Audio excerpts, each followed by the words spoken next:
नमो अरहंताणम नमो अरहंताणम नमो अरहंताणम। कोई भी पसंद नहीं करेगा कि मनोबल अल्प रहे। बड़ी कठिनाइयां हैं जहां सामूहिक जीवन, पारिवारिक जीवन, सामाजिक जीवन और एक दूसरे को सहन न कर सके, यह सबसे बड़ी समस्या। असहनशीलता के कारण दिन रात लड़ाइयां, झगड़े, कलह, संघर्ष चलते रहते हैं।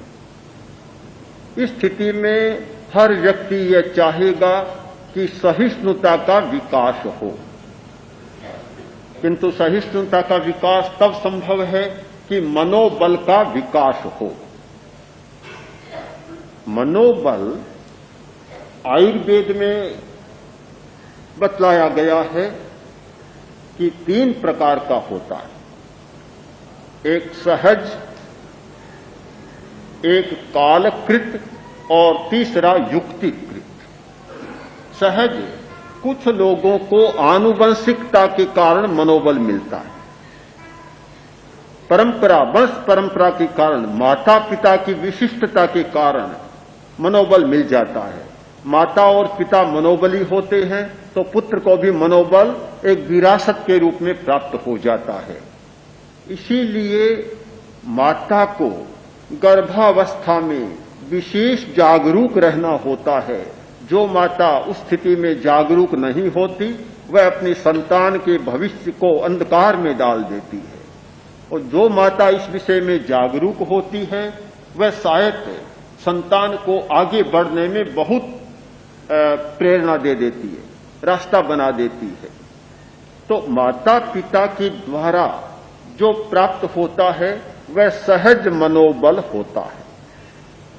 दूसरा कालकृत मनोबल होता है। एक अवस्था विशेष में छोटा बच्चा शायद मनोबल उतना मजबूत नहीं होता, अवस्था पा गया, युवा बन गया, मनोबल बढ़ जाता है।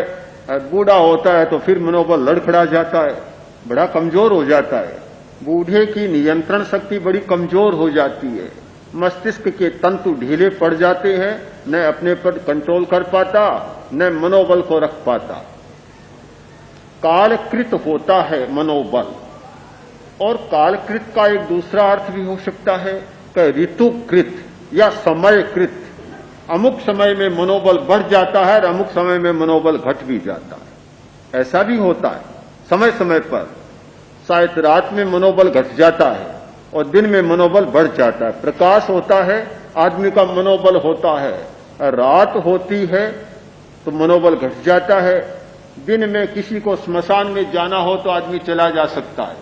रात को कहा जाए स्मशान में चले जाओ, स्मशान अकेले चले जाओ।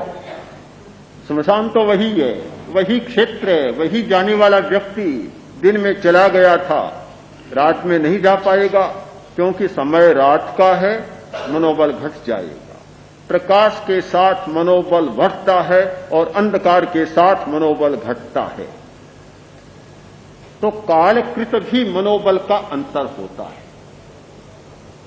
युक्तिकृत मनोबल तीसरा प्रकार है। युक्तिकृत मनोबल यानी उचित उपायों के द्वारा मनोबल को बढ़ाया जा सकता है। मैं इसीलिए ये चर्चा कर रहा हूं कि जिस व्यक्ति को सहज मनोबल प्राप्त नहीं है तो वह निराश न हो, निराश होने की जरूरत नहीं। उचित उपायों के द्वारा मनोबल को बढ़ाया जा सकता है, विकसित किया जा सकता है।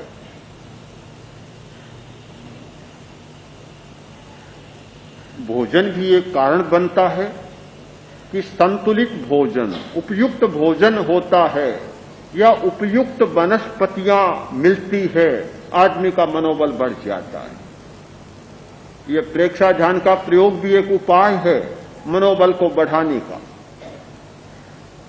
मनोबल बढ़ता है, विकसित होता है जब श्वास प्रेक्षा करते हैं, संकल्प शक्ति का विकास होता है, एकाग्रता का विकास होता है, मनोबल बढ़ जाता है, सहन करने की क्षमता बढ़ जाती है। जो लोग आए, पहले दिन अभ्यास किया और बड़ी शिकायत, एक आसन में बैठा ही नहीं जाता, रहा ही नहीं जाता, पैर टूटने लग जाते हैं। धीरे धीरे अभ्यास बढ़ा, मनोबल भी बढ़ गया, सहनशीलता बढ़ गई। अब कहते हैं कि दर्द हुआ तो भी हमने संकल्प कर लिया कि ये पूरा ध्यान एक आसन में ही करना है, एक में कर लिया। इतने थोड़े दिनों में भी यह सहन करने की शक्ति आ गई। क्या मनोबल बढ़े बिना आ गई? मनोबल बढ़ा तभी तो सहन कर सके। अगर मनोबल नहीं बढ़ता तो सहन नहीं कर पाते और तत्काल आसन को बदल डालते। थोड़ा थोड़ा कष्ट सहने का अभ्यास बहुत महत्वपूर्ण सूत्र है जीवन की सफलता का।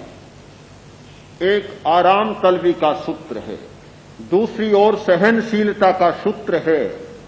जिस आदमी को असफलता जीवन में चाहिए, उसके लिए सबसे अच्छा उपाय है आराम तलब हो जाना, ऐसो आराम में फंस जाना।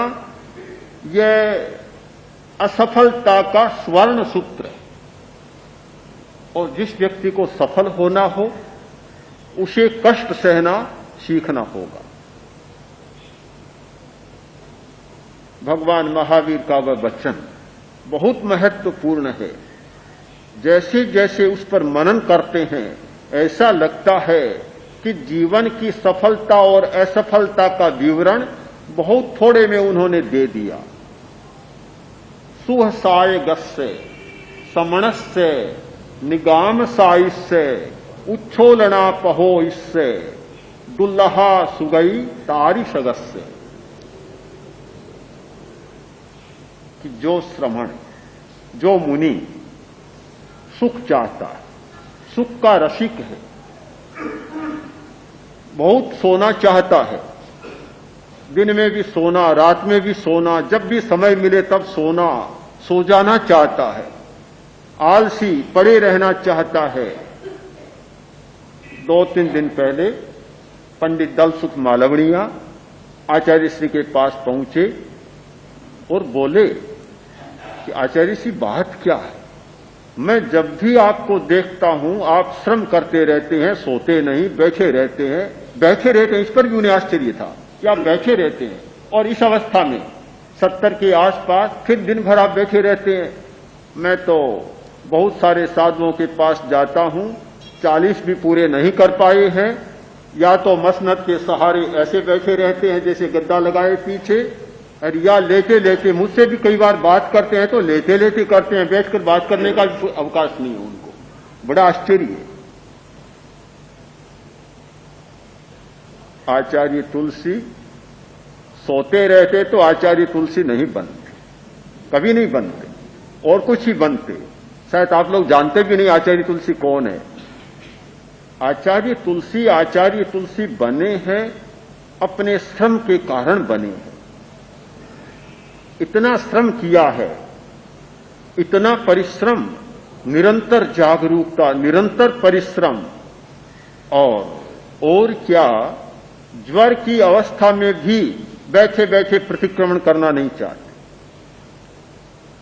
तो बहुत बड़ा असफलता का सूत्र है आराम तलब हो जाना, ऐसो आराम में चले जाना, पड़े रहना, सोए रहना, सोते ही सोते रहना, आलस्य में चले जाना। तीसरा एक है उच्छोलना पहो इससे, यानी शरीर की साज सज्जा में समय बिता देना। कभी हाथ धोया, कभी पैर धोया, कभी मुंह धोया, कभी शरीर को सजाया, कभी कपड़ों को संवारा, कभी किसी को संवारा। जीवन का लगभग सारा समय तो कपड़ों में, शरीर में, केसों में, जूतों में, चप्पलों में चला जाता है। काम के लिए बचता ही कहां समय। उच्छोलना पहो इससे, भगवान ने कहा दुल्लहा सुगई तारी सगस्य। ऐसे व्यक्ति की सुगति दुर्लभ है, ऐसे व्यक्ति का विकास दुर्लभ है। ऐसा व्यक्ति उन्नति के शिखर पर पहुंच सके, सफलता का वर्णन कर सके, ये बात दुर्लभ है, कभी संभव नहीं है।